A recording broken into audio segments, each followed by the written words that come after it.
બોટાદમાં કપાસમાં કડદા કરવામાં આવે છે અને ભાજપના લોકો ખેડૂતોને લૂંટી રહ્યા છે માર્કેટિંગ યાર્ડમાં, જેને લઈને રાજુ કરપડા ત્યાં પહોંચ્યા હતા.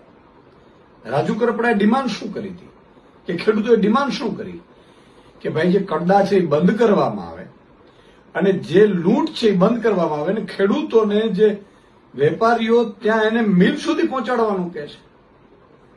આ બે માંગો સાથે માંગો સ્વીકારી નહીં. ખેડૂતો ત્યાં બેઠા, રામધૂન કરી, હજારો ખેડૂતો ત્યાં ભૂખ્યા તરસ્યા યાર્ડમાં બેઠા છે.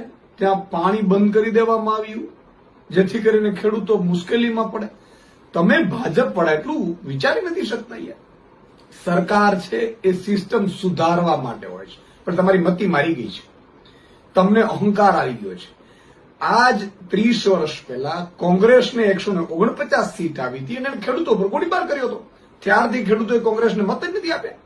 સેમ થિયરી 30 વર્ષ પછી તમે આદરી છે અને તમે 156 સીટ આવી છે અને અહંકારમાં આખા યાર્ડોમાં ભાજપ સમર્થિત બધા કબજા કરી લીધા છે અને ચારે બાજુ તમે ખેડૂતોને લૂંટી રહ્યા છો. ત્યારે ખેડૂતનો કોઈ અવાજ બને, અવાજ બનાવવાની કોશિશ કરે, એના ઉપર તમે પોલીસનો ઉપયોગ કરો છો. નમાલાઓ, તમારામાં તાકાત નથી ત્યાં પહોંચવાની. અને પોલીસ આ ડીજીપીને શું 6 મહિનાનું એક્સટેન્શન આપી દીધું કે ડીજીપી જાણે ભાજપના દલાલો એવી રીતે વર્તન કરે છે. તમે શું સમજો છો? આ ગુજરાતના ખેડૂતો ઉપર તમે લાઠીચાર્જો કરશો, ખેડૂતોને રાત્રે 3 વાગે ઉપાડી જશો. આવું તો અંગ્રેજોએ ક્યારે નથી કર્યું. શરમ આવી જોઈએ. શરમ. તમે પગાર મારો લો છો, તમારો એસપી અમારો પગાર લે, તમે ડીજીપી એક્સટેન્શન ઉપર લઈને અમારા પગાર લો અને દલાલી ભાજપની કરો છો. શરમ આવી જોઈએ તમને. તમારા સંતાનો તમને શું કહેશે? અને બીજી વાત, બંધારણની રક્ષા તમારે કરવાની હોય છે. તમે શું કર્યું? ભાજપના ઈશારે 3 વાગે રાજુ કરપડાને સેંકડો પોલીસ આવે છે યાર્ડમાં અને પોલીસ ઉપાડીને લઈ જાય છે અને યાર્ડમાં ખેડૂતોને ગોંધી રાખે છે, ઉપરથી તાળા મારી દીધા. આવું કરવાનું હતું કે તમારે એમ કહેવાનું હતું કે ભાઈ તમે એને સોલ્વ કરો પ્રશ્ન, ખેડૂતો બેઠા છે એનો. અને ખેડૂતો ક્યાં આતંકવાદી છે? પણ શરમ આવવી જોઈએ. પણ આમાં મુદ્દો એ નથી.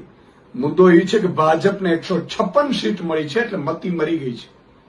ભાજપે કોંગ્રેસની જેમ અત્યાચારો કરવાના, લાઠીચાર્જ કરવાના, ગોળીબાર કરવાના.